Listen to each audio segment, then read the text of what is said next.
14 states have now reached at or above pre-pandemic inventory levels, comparing 2025 to 2019. And more states look close to passing that threshold as well, as we finally start to climb out of these record low inventory levels. Why do inventory levels matter so much?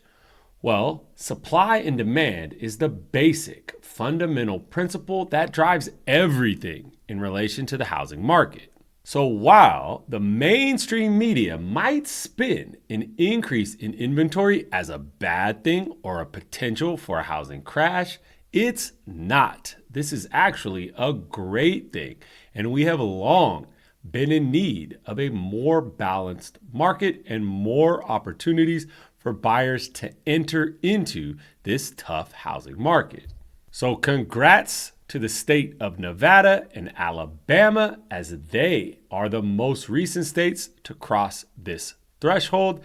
And look out for more states coming soon, including California, which now sits at an only 6% decline compared to 2019. The government jobs report was off by 911,000 reported jobs. Oops.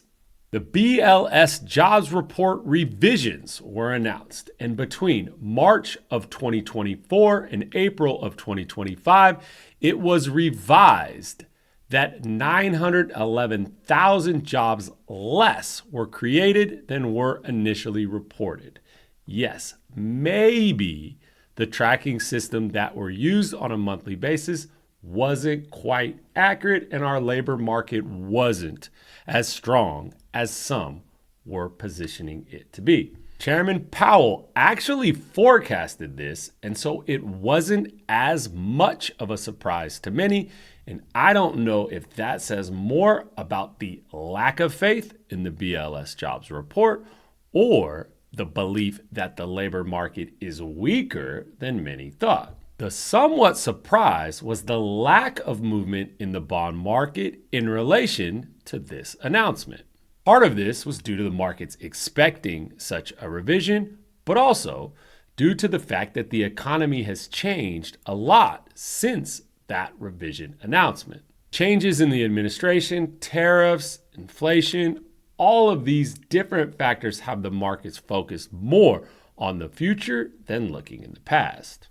One thing I think the future could use is a more accurate fundamental principle change in the way that the BLS jobs are reported, so we could start to get some more accurate monthly announcements rather than these large revisions from the past. It's official. President Trump has signed the trigger lead bill, passing it into law.